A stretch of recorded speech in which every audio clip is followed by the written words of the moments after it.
Si Edwin Guevaras ay isang high school teacher na nilulumot na ang butete. Sa edad kasi na 30 anyos ay hindi pa rin niya nararanasan makipagbayuhan. Nakatira ngayon si Edwin sa bahay ng kanyang nanay kasama ang kapatid niyang babae na si Letlet. Isang gabi, sinabi ng nanay niya na nag-aalala na ito dahil tumatanda na si Edwin pero hindi pa rin siya nagkakaroon ng girlfriend. Binigyan siya ng pera ng nanay niya at gamitin daw niya ito para makipag-date sa kahit na sinong babae na kaibigan niya. Ganon sana, walang kaibigan na babae si Edwin kaya lumabas na lang siya ng mag-isa para hindi bawiin ng nanay niya ang pera. Habang naglalakad ay nakasalubong niya ang isang babae na ubod ng yummy. Ang babaeng ito ay si Julia Manamis Namis alias Candy na isang bayaran.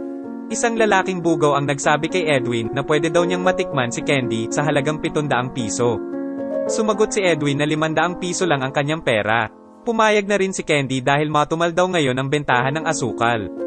Pagpasok nila sa pulang kwarto ay nalaman agad ni Candy na wala pang karanasan si Edwin pagdating sa yugyugan. Dahil dito, hinubara ni Candy si Edwin at siya na lang ang nagtrabaho para sa kanilang dalawa na mapapasana all ka naman talaga. Umibabaw si Candy na para bang matamis na leche plan sa ibabaw ng puto. Yummy nun. Natawa naman si Candy dahil biglang nag-I love you si Edwin habang nagtutukaan sila. Ganon sana, simula nga nang matikman ni Edwin ang paraiso ni Candy ay hindi na niya ito makalimutan. Buong maghapon na tumatakbo sa kanyang isipan ang putahe ni Julia Manamis-namis na talaga naman. Yummy, sinong Edwin ba naman ang hindi bubuksan ang pinag-ipunan para muling makabili ng ipinagbabawal na candy? Simula nga noon ay madalas na niyang upahan si Candy sa loob at labas ng kwarto. At sa bawat araw na magkasama sila ay mas lalong lumalim ang pagtingin niya rito. Isang araw ay bigla na lang lumipat ng trabaho si Candy. Sinabi ng bugaw sa kanya na nagtatrabaho na si Candy ngayon sa mamahaling factory. Nagpunta si Edwin sa nasabing factory at nakita nga niya na doon na nagtatrabaho si Candy. Inupahan niya sa isang table si Candy pero sobrang mahal pala ng mga alak doon kaya hindi rin nagtagal ang pera na daladala niya. Dahil wala na siyang pambili ng alak ay kinailangan ng lumipat ng ibang table si Candy. Naghintay na lang siya sa labas ng factory kung saan hindi na rin niya namalayan na nakatulog na pala siya. Maya-maya pa ay lumabas na rin si Candy subalit may kasama itong customer na mag-uupa ngayon sa kanyang leche plan. Nilapitan niya si Candy at tinanong niya kung matutuloy pa ba silang lumabas. Nakisali sa usapan ng customer ni Candy na para bang gusto nitong sabunutan si Edwin kaya pinigilan ito ni Candy at sinabi na lang niya na pinsan niya si Edwin. Masakit yun. Sumakay na lang si Edwin at sinabihan niya ang lalaki na ingatan nito ang kanyang pinsan. Doon nga ay napagtanto ni Edwin na trabaho lang ang lahat para kay Candy. Wala rin siyang magagawa sa ngayon dahil wala naman siyang pera katulad ng mga customer ni Candy sa loob ng factory. Sa kabila nito ay hindi pa rin siya tumigil sa paggawa ng paraan para makasama lang si Candy. Maliban nga sa pagbebenta ng ice candy ay nagpapabayad rin siya sa mga kaeskwela ni Letlet kapalit ng paggawa sa kanilang thesis.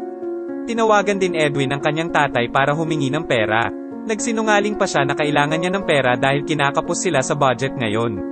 Pati ang masamang gawain ay pinatulan niya. Nagpapabayad na siya sa kanyang mga estudyante kapalit ng pasadong grado. Makalipas ang ilang araw, nakumpleto na rin ni Edwin ang budget na kailangan niya para mailabas si Candy. Pinuri pa ni Candy si Edwin dahil ang gwapo daw niya ngayon sa kanyang pormahan. Medyo nagyabang naman si Edwin at sinabihan niya si Candy na pumili lang siya ng gusto niyang kainin. Nang matapos mag-order si Candy, ibinigay niya kay Edwin ang menu. Napalunok na lang si Edwin nang makita niya ang presyo ng mga pagkain. Isang kanin na lang tuloy ang kanyang in-order at makikiulam na lang daw siya sa order ni Candy. Pagkatapos nilang kumain, dumiretso na sila sa kwarto na inupahan ni Edwin para sa kanilang dalawa. Pagpasok pa lang sa kwarto ay nahiga na sa kama si Candy at sinabi nito kay Edwin na tirahin na niya ang dapat tirahin. Ganon sana, subalit tinanggihan ni Edwin ang nakahain na leche plan dahil gusto lang daw niyang makasama si Candy. Pwede na rin daw umuwi si Candy kung gusto nitong umuwi dahil matutulog na lang daw siya at sa kanya pinatay ang ilaw. Paggising ni Edwin ay wala na sa kanyang tabi si Candy. Subalit pagbukas niya ng bintana, nakita niyang naliligo ito sa swimming pool. Maya-maya pa ay nagtungo sila sa isang ilog kung saan maraming alaala si Candy. Bago sila umuwi ay nagkwento si Candy tungkol sa kanyang nakaraan at kung bakit nito pinasok ang pagbebenta ng leche plan. Matapos marinig ang kwento ni Candy ay naunawaan naman ni Edwin ang sitwasyon nito. Ilang buwan ang nakalipas bago muling makabalik si Edwin sa pinapasukan ni Candy. Nagulat tuloy siya dahil matagal na pala itong hindi pumapasok sa trabaho. Nalaman din niya na nabuntis pala si Candy ng isang customer nito pero bigla na lang daw naglaho na parang bula ang lalaking nakabuntis sa kanya. Nag-iwan naman daw ng address si Candy para sa mga taong maghahanap sa kanya. Agad pinuntahan ni Edwin ang address at doon nga ay muli silang nagkita ni Candy. Binanggit ni Candy na nalaglag ang bata sa kanyang sinapupunan. Dahil sa narinig ay sinabihan niya si Candy na mag-empake na ng mga damit niya dahil iuuwi na daw niya si Candy at magsasama na silang dalawa. Pagdating sa bahay, nagalit ang nanay ni Edwin dahil hindi daw niya alam ang pagkatao ni Candy. Ipinaglaban ni Edwin si Candy sa kanyang ina kaya dalawa silang pinalaya sa bahay. Dumiretso sila sa dating tinutuluyan ni Candy at doon ay namuhay sila bilang mag-asawa. Naging maayos naman ang kanilang pagsasama, subalit biglang tinanggal si Edwin sa trabaho. Nalaman kasi ng prinsipal sa eskwelahan ang ginagawa niyang pagtanggap ng pera kapalit ng pasadong grado sa mga estudyante. Sinubukan niyang magmakaawa sa prinsipal na huwag siyang tanggalin sa trabaho, subalit mabigat ang nagawa niyang kasalanan. Upang matustusan ang kanilang gastos sa araw-araw ay nagtinda muna sila ng ihaw-ihaw sa harap ng bahay nila. Meron ding sideline na food delivery si Edwin gamit ang lumang bisikleta. Sa kabila ng pagsisikap nila, hindi pa rin ito naging sapat para sa mga gastusin sa araw-araw. Hindi sanay si Candy sa mahirap na buhay kaya naisipan nitong balikan ang pagbebenta ng leche plan. Ilang gabi nang napapansin ni Edwin na sa tuwing umuuwi siya ay may mga bagong gamit sa bahay. Naghahain din si Candy ng masasarap na pagkain kaya hindi maiwasan maghinala ni Edwin sa kanya. Isang araw, nakakita si Edwin ng mga gamit na galing sa Sogo Hotel kaya kinumpronta na niya si Candy at kaagad naman nitong inamin na bumalik na siya sa dati niyang trabaho. Labis itong ikinagalit ni Edwin na nauwi sa pagtatalo nilang mag-asawa. Nakiusap naman si Candy na magpikit mata na lang si Edwin at hayaan siya nitong dumiskarte ng pera sa paraan na magaling siya. Malupit yun. Maswerte pa nga daw si Edwin dahil siya lang daw ang nag-iisang lalaki na umaararo sa kanya ng libre. Mas malupit yun, dahil dito ay tuluyan ang hiniwalayan ni Edwin si Candy at umuwi na siya sa kanilang bahay. Napagtanto niya na hindi na niya magagawang baguhin pa ang nakasanayan ni Candy na bubukaka lang, may pera na.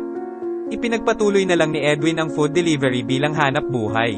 Pinili niyang magsikap para sa pangarap niya na magkaroon ng maayos na pamumuhay. Tuluyan na rin bumalik si Candy sa pagbebenta ng leche plan na talaga naman yummy. Tunay man ang naging pagmamahal nila sa isa't isa ay hindi na sila maaaring magkabalikan pa dahil magkaiba ang kanilang diskarte sa buhay. Mananatili na lang isang masayang alaala at karanasan ang kanilang naging pagsasama. Dito na nga po nagtatapos ang ating palabas pero sisimulan pa lang natin ang walang katapusang shoutout daw. Nazel Eustaquio, ng Southern Leyte. Shut up sayo. Adias Molek, na napaka-pogi. Shut up sayo. Cristel Miyaki, ng The Mom KSA. Shut up sayo. Bricks Brioso, na masipag magtanim. Shut up sayo. Cheryl Basa, na mahilig magbasa at magbasa. Shut up sayo. Neil Ivan Quimbo, na napaka-pogi. Shut up sayo. Kim Z Vlog, na napaka-yummy. Shut up sayo. RG Ortiz, na ubod ng gwapo. Shut up sayo. Darius Rantayo, na mahilig mag-ayang tumakbo. Mag-run ka mag-isa mo. Shut up sayo. Gian Juntila, na maluwag ang tornilyo. Shut up sayo. Magkaroon nawa kayong lahat ng masaganang buhay at asawang yummy dabado. Humayo kayong lahat at bawas-bawasan nyo ang pagpaparami. Magkita-kita tayo ulit sa susunod na palabas. Salamat po.